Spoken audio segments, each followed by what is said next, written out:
Okay, magandang araw po sa ating lahat. Matindi po ang ating pag-uusapan ngayon. Grabe! Alam niyo ba kung bakit? Ano ang trending na balita ngayon?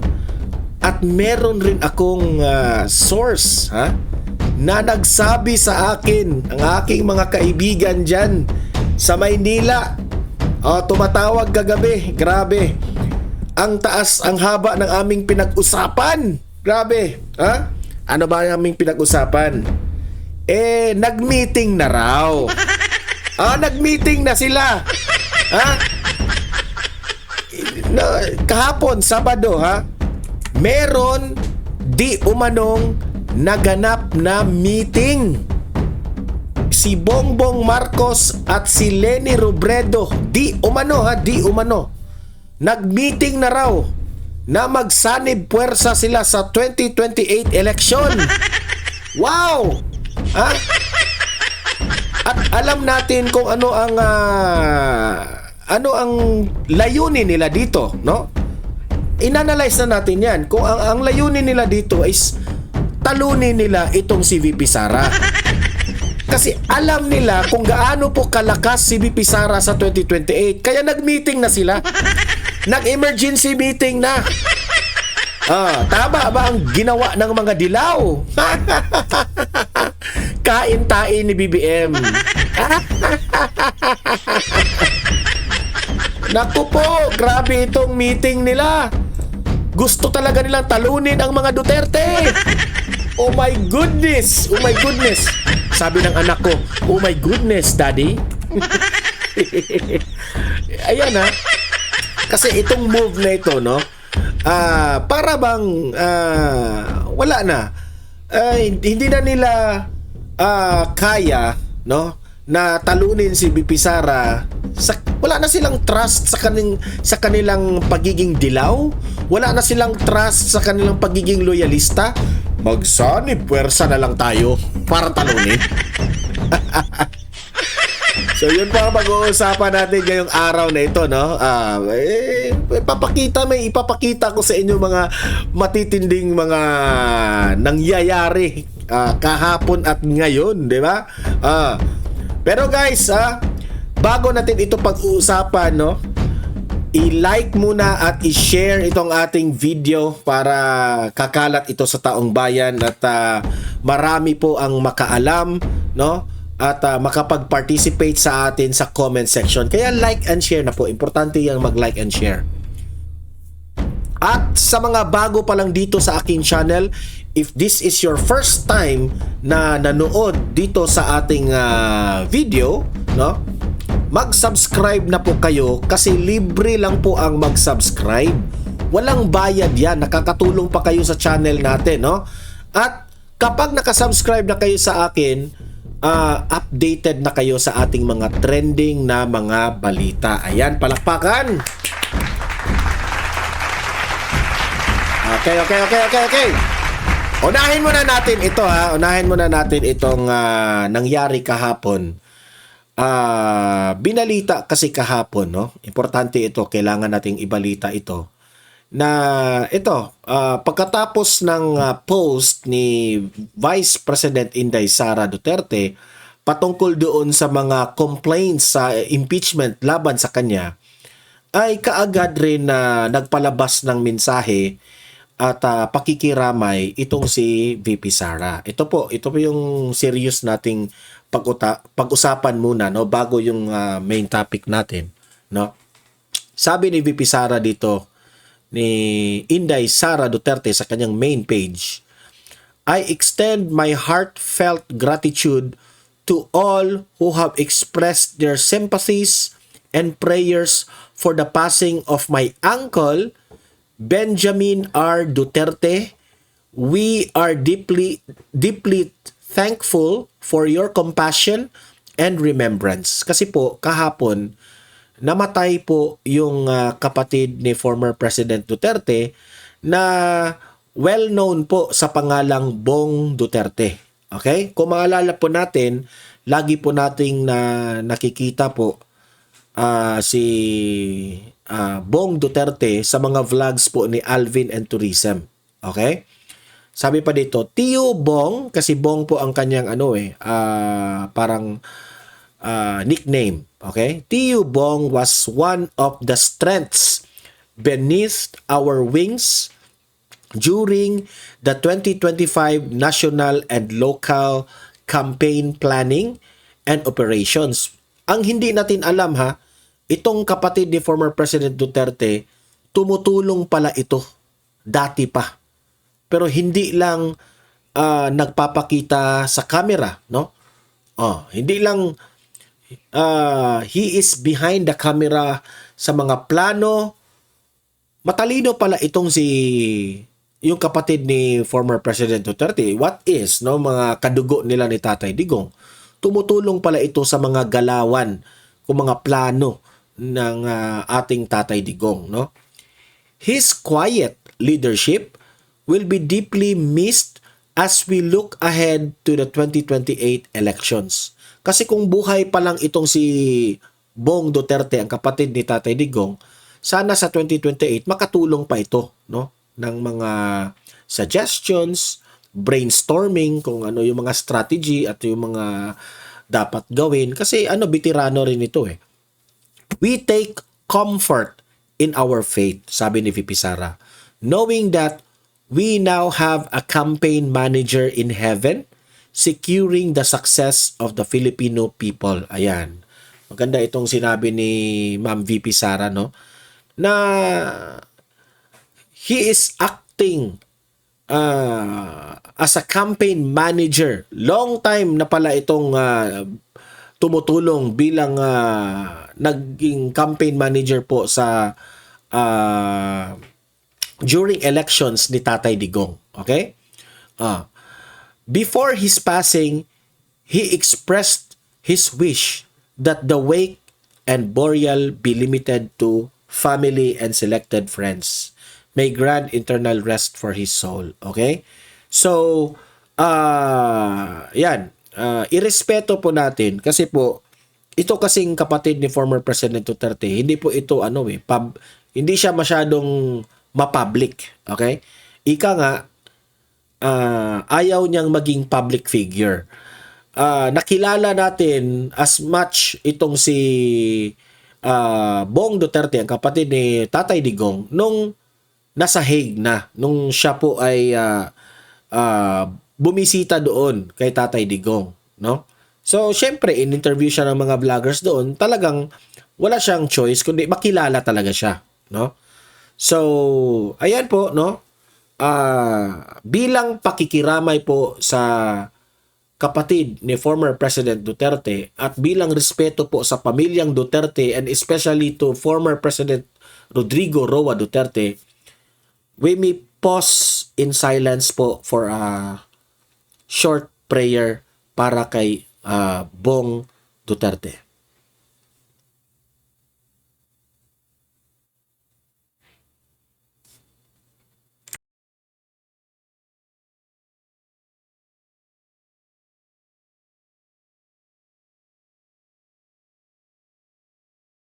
Okay, thank you very much guys. Okay, I hope na meron po tayong mga our own prayer para kay kapatid na kapatid ng ating dating pangulo na si Bong Duterte. May you rest in peace,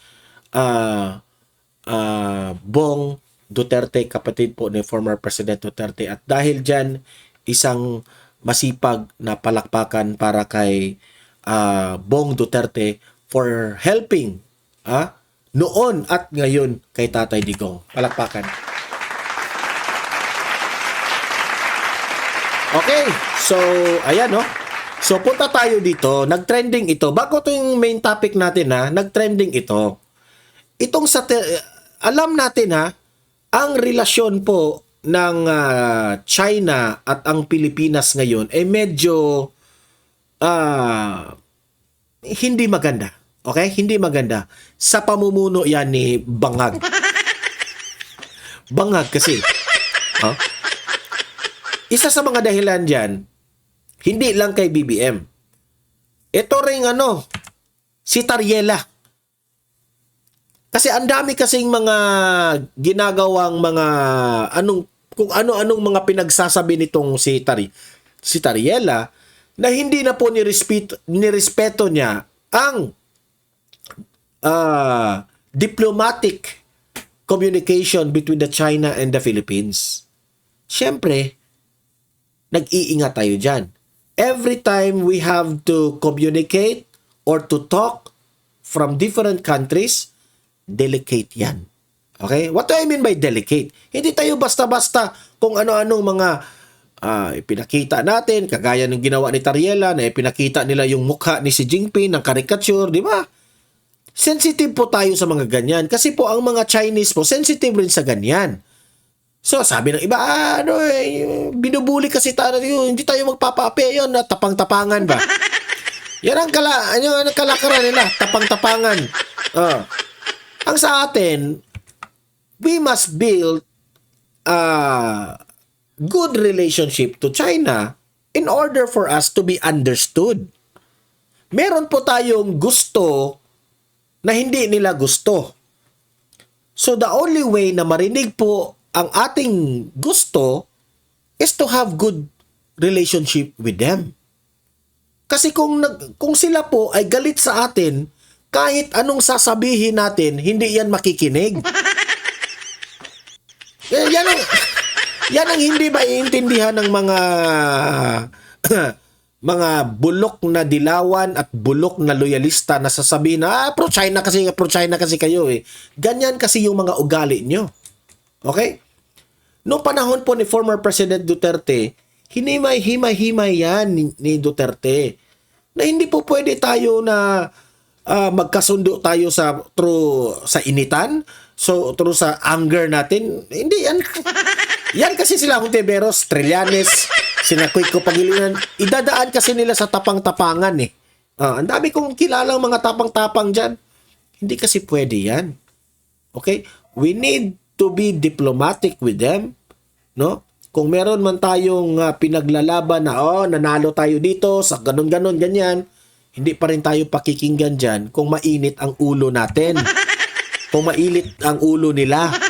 Hindi tayo magkakaunawaan yan. Hindi na nga tayo nagkakaintindi sa kanilang mga ching-chang-chong-chang-chong-chang-chong, yung mga sinasabi nila, painitin pa natin ang ulo nila, no? So, eto po. Kasi isa dito sa mga dahilan na wala na talagang magandang relasyon ang Pilipinas at China, dito kay Tariela. At sinabi dito, Tariela, you stop. Huminto ka, magtrabaho ka. Pinasisweldohan ka ng taong bayan, no?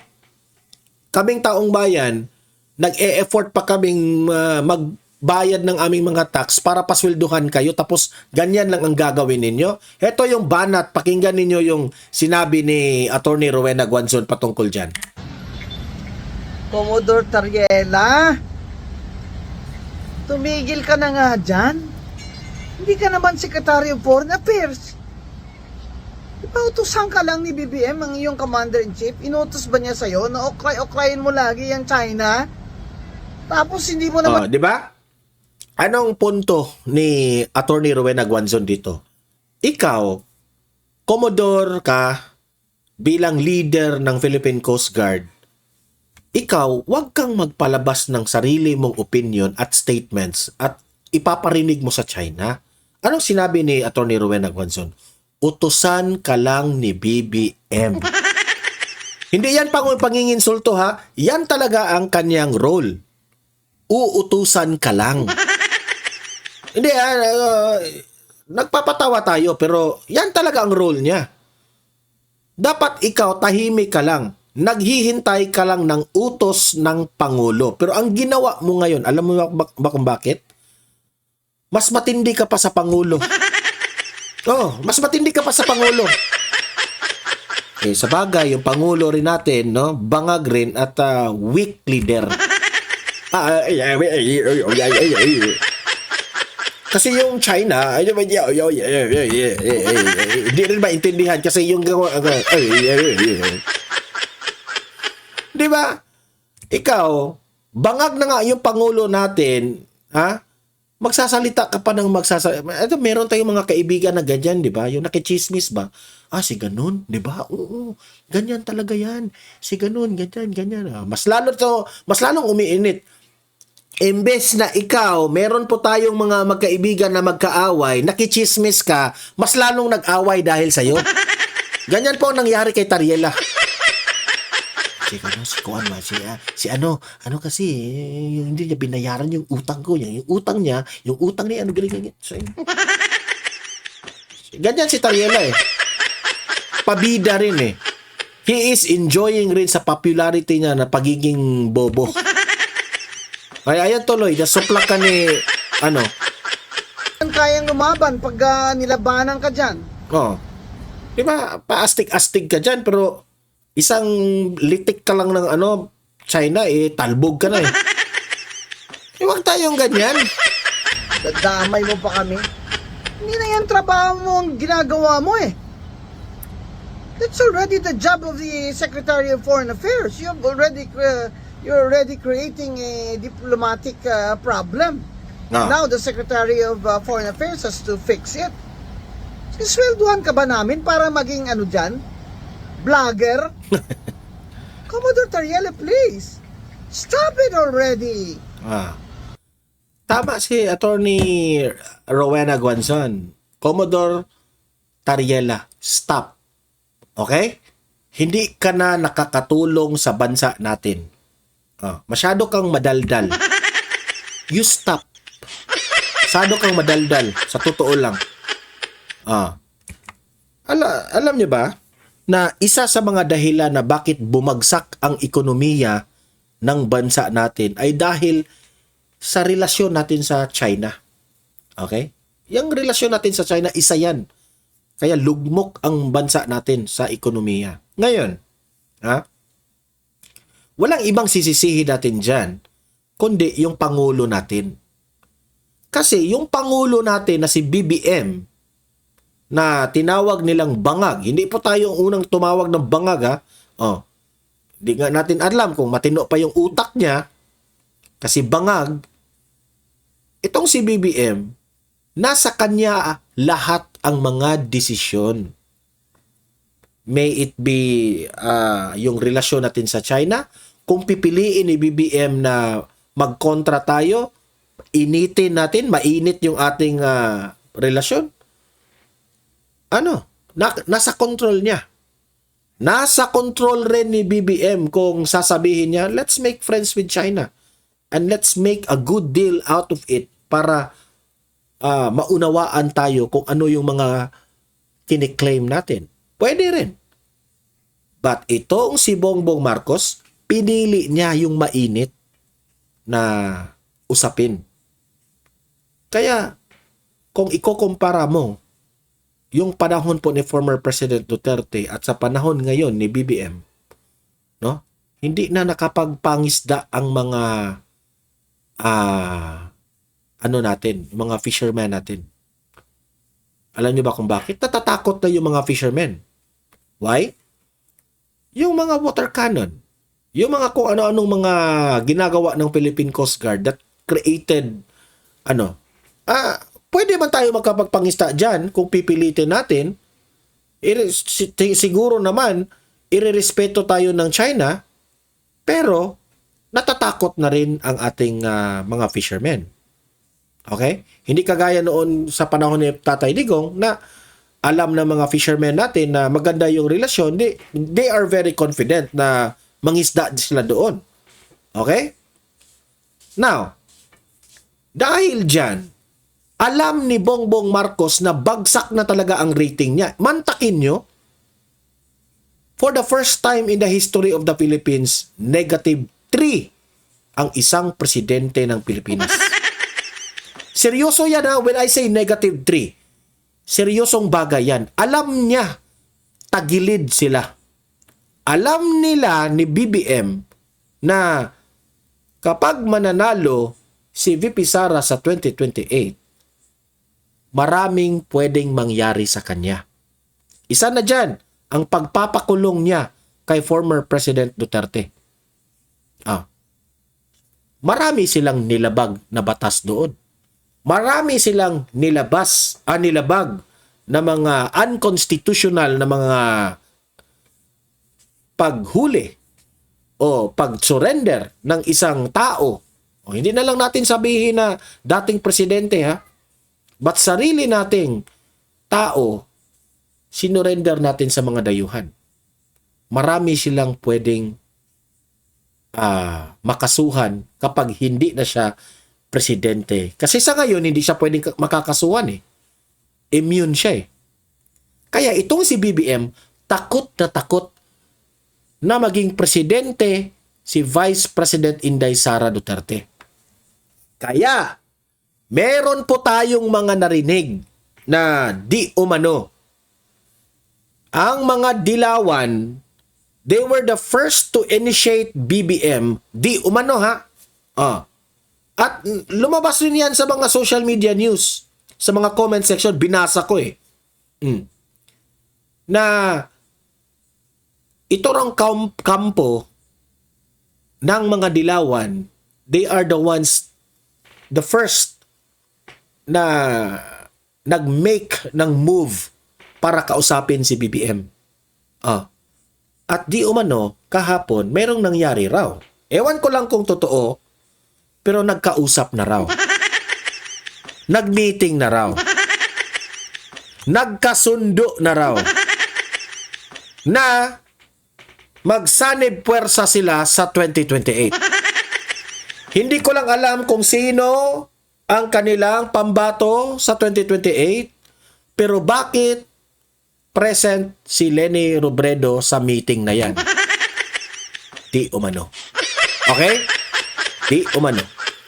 So ngayon, kahapon, nagpalabas po si VP Sara ng isang mensahe patungkol po sa planong pag-file ng impeachment complaint laban sa kanya dito sa grupo ng mga akbayan. Itong mga akbayan na ito yung mga aklaan, sila delay ba? Nang kapag-ganon. Na parang tanga, ganon. Nagpaya ng impeachment na nagpo-prosesyon na parang mga suportado raw ito. Okay? Di umano. Suportado raw ito ng administrasyong Marcos. Usap-usapan na ito ha. That's why they are very confident itong akbayan na mag-file ng impeachment complaint laban kay BP Sara kasi suportado na raw ni BBM ito. Kasi tutulungan ito. Sa ako, this is already my own analysis.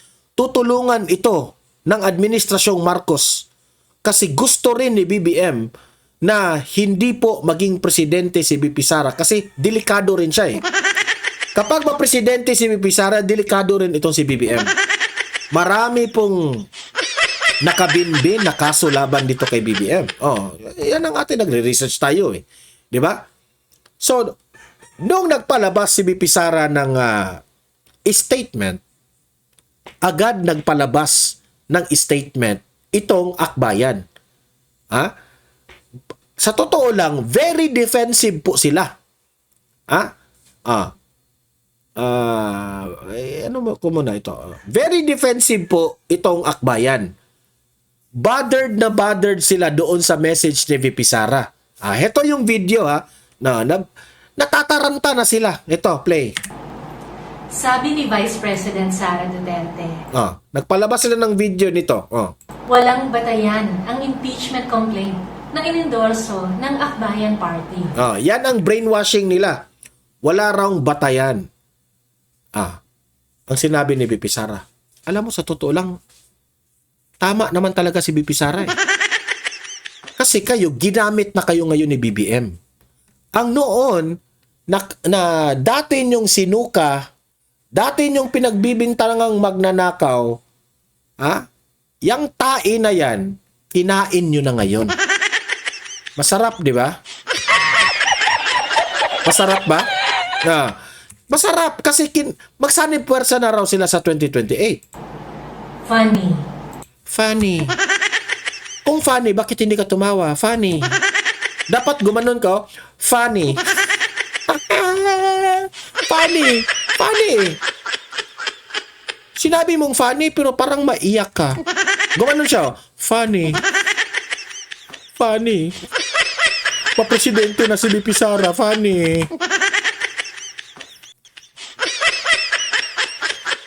For something she insists has no merit, it rattled her enough to release a video message. Not to answer the serious charges, Serious charges. Sino itong babae ito? Wala namang ka-feelings yung ano mo. Halata na inutusan lang. Ang plastic mo dahil. Plastic. pero para atakihin ang akbayan Mana ka talaga ni Hontiveros. at ang aming senadorang si Risa Ontiveros. Diba? Di ako na nagkamali, ha? Mana ka talaga ni Hontiveros, ha? She even called the complaint harassment. How can something she Harassment? Tama si VP Sara. Ipapaliwanag ko sa'yo bakit harassment, ha? Harassment kasi kalaban kayo sa politika. Di ba? Ginamit nyo ang privilege dyan na mag-file ng impeachment complaint. Wala ba kayong delikadesa sa bahay ninyo? Di ba? Ikaw, kalaban ka ni VP Sara, mag-file ka ng impeachment complaint. Do you think papaniwalaan ka ng Supreme Court? Siyempre, hindi ka papaniwalaan kasi kalaban kayo eh. Yung kay BBM, yun ang tama na mismo taong bayan po ang nagrireklamo na ayaw na namin sa bangag na presidente na yan. Kasi ayaw magpa-hair follicle test. Pinirmahan niya ang the biggest scandal in the Philippines, which is the flood control projects. Galit na galit ang taong bayan. Yun ang totoong impeachment complaint. Yung sa inyo. Kalaban kayo. Nandyan po si Dilimaw.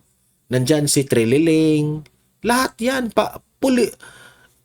Tatakbo yan sa 2028.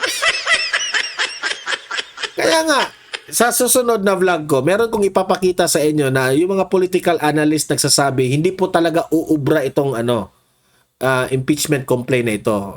Alam niyo ba kung bakit? Malapit na ang 2028 election. Lahat ng mga congressman dyan, babaliktad yan. Oo, babaliktad yan.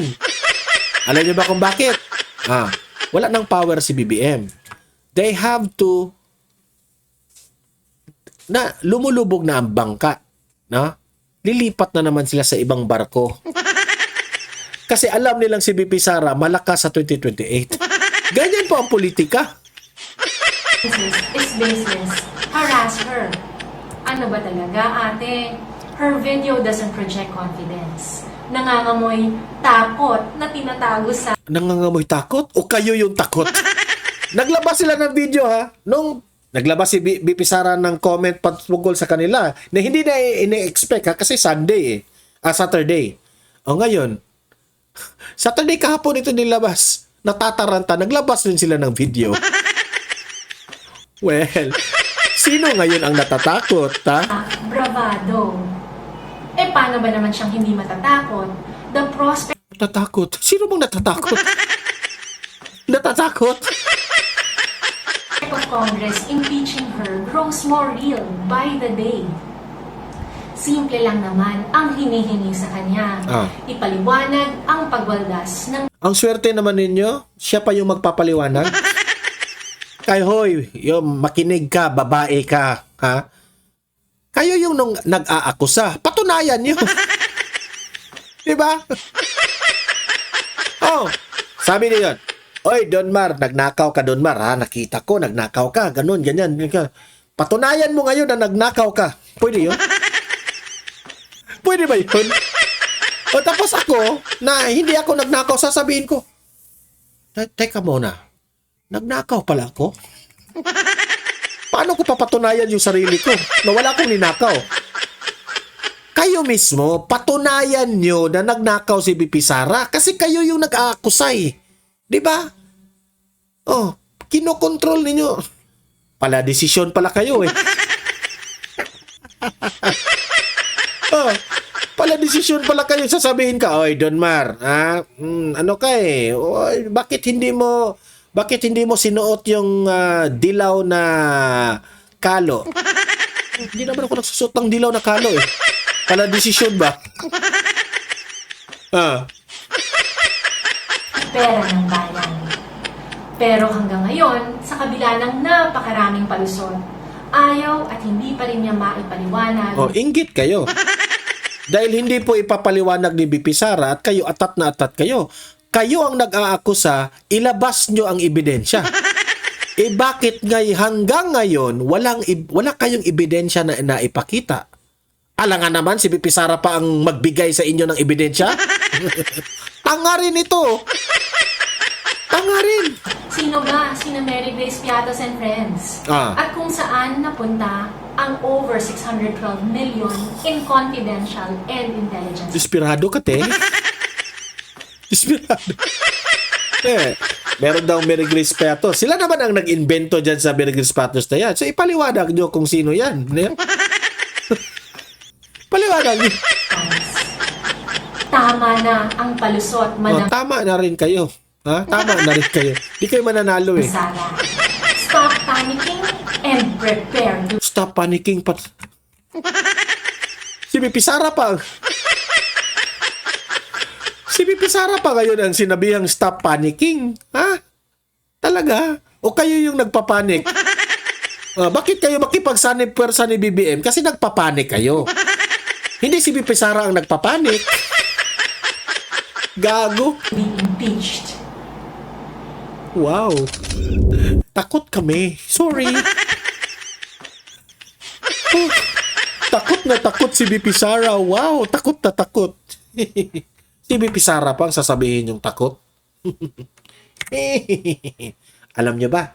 Meron ako ipapakita sa inyo. Alam nyo ba kung ano yung... Dahil dito sa mga nangyayari ito, na lugmok na yung Pilipinas, ang daming korupsyon nangyayari.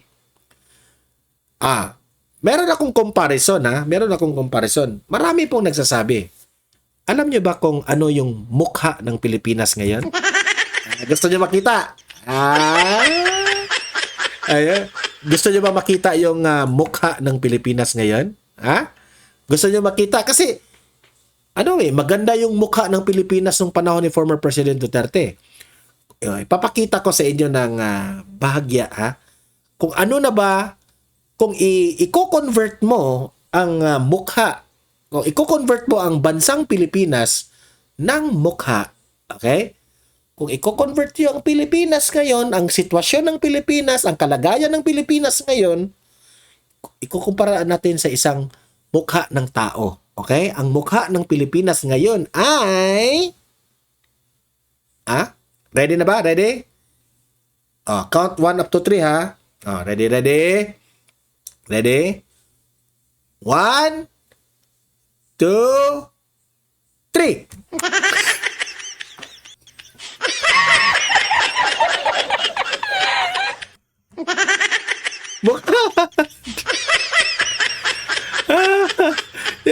Hindi ako nagsabi niya na sa sa nakita ko sa social media na ito na raw yung mukha ng Pilipinas.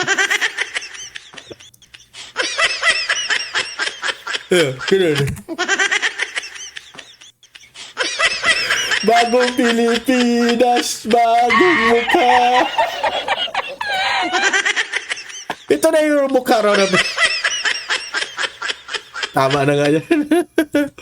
Yun na yun raw ang mukha ng Pilipinas. Sabi nila, hindi ako nagsabi yan.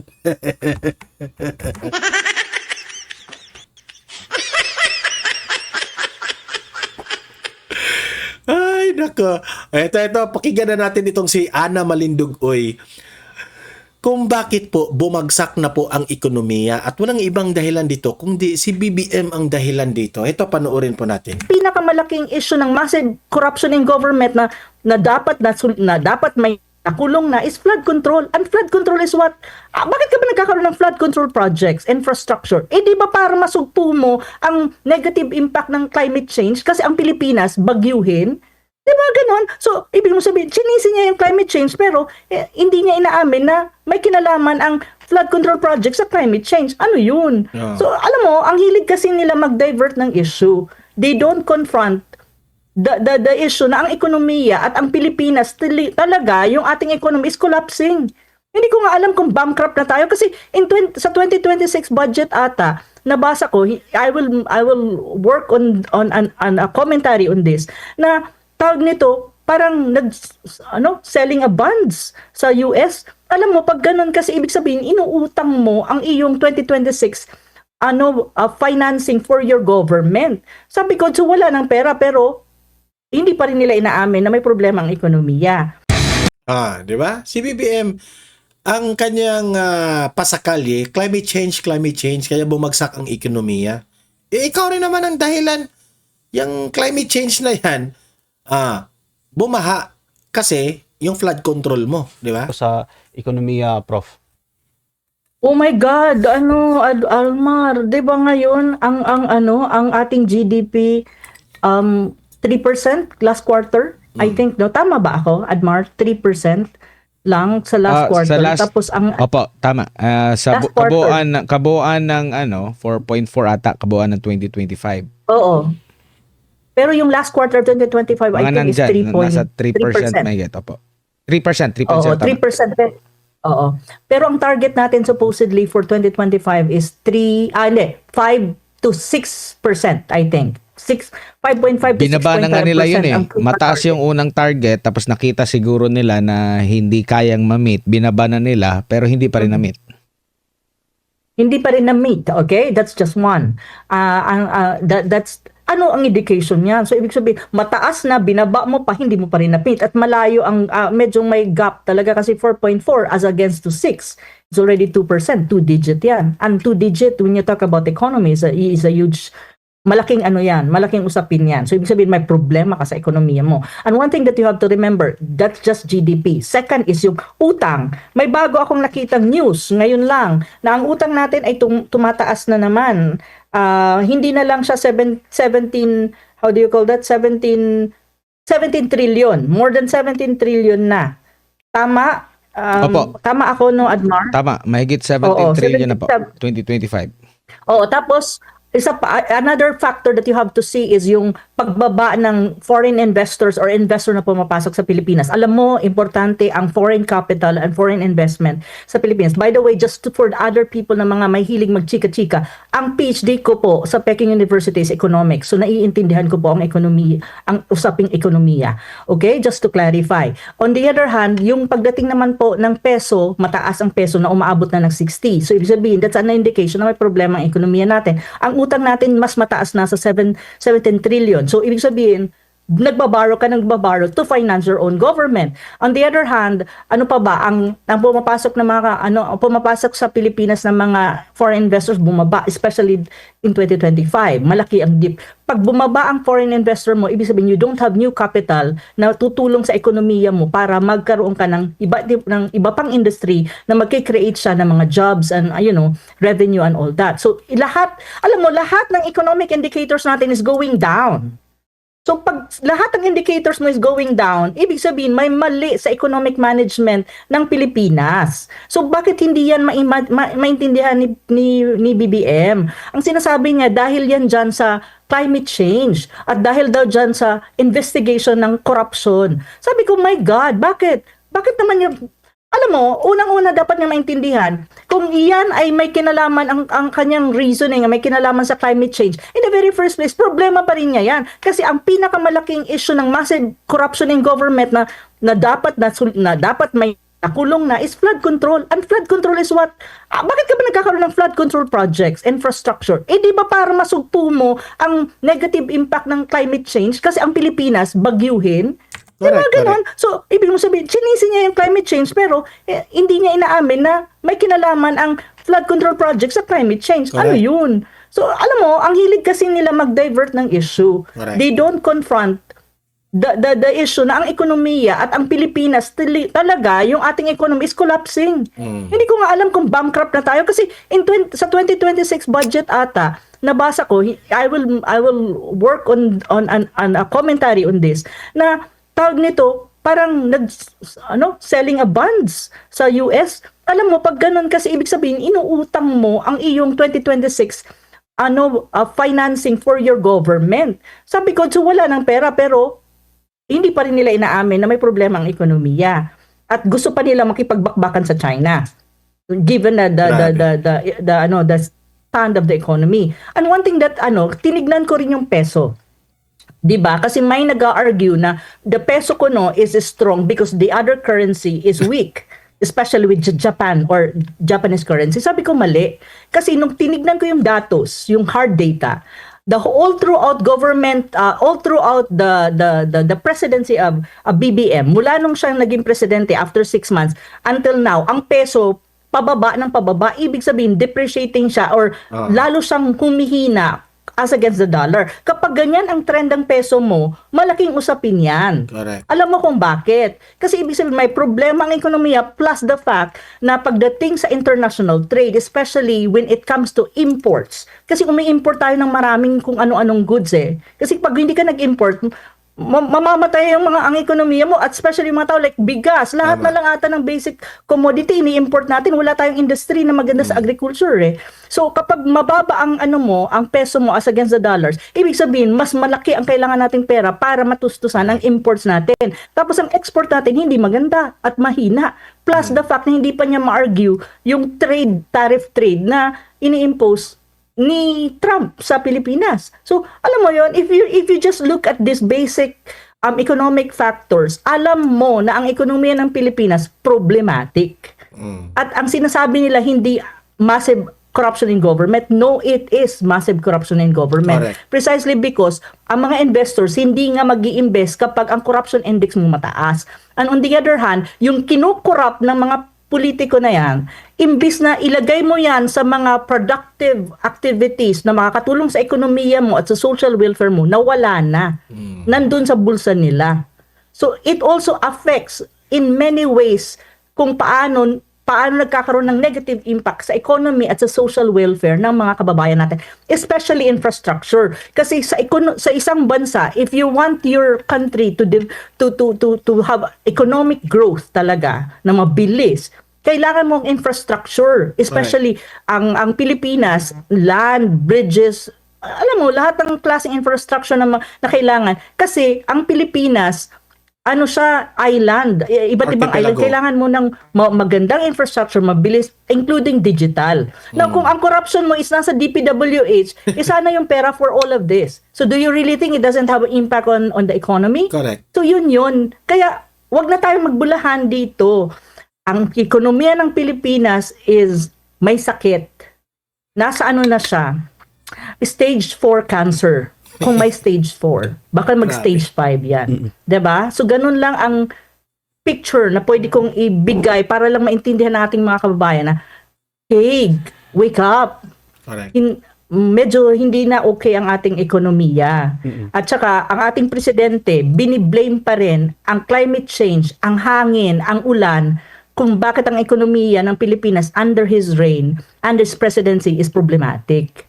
Yun yung nakakainis doon. Bakit hindi niya aminin na may problema ang ekonomiya? So, yun po ha. Malinaw ang explanation ni Professor Ana Malindugoy. Because of the leadership of Bongbong Marcos, konektado lahat, problema lahat.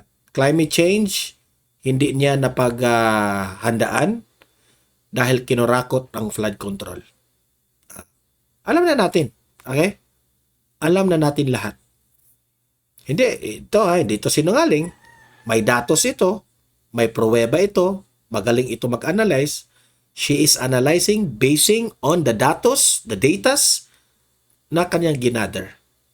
Okay?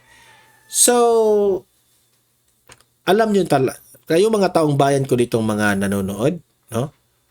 Alamin nyo kung sino yung iboboto nyo sa upcoming 2028 election. Okay? So guys, I hope meron po kayong mga naiintindihan ngayon na mga topics natin, no? Paki-like, paki-share para aabot ito sa malawak na audience at marami po ang makaalam na ganito na po ang mga nangyayari sa ating bansa, no?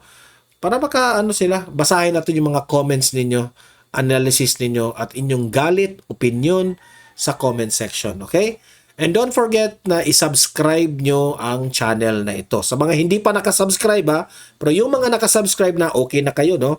Sa mga hindi pa, Sabihin nyo sa mga relatives nyo, mag-subscribe na po kayo kasi meron po tayong mga binalita dito ng mga trending, mga updates na dapat na malaman sa taong bayan. Okay? See you in my next video. Have a great day, have a great night. God bless po sa ating lahat. Mabuhay ang Pilipinas and God save the Philippines. Bye-bye.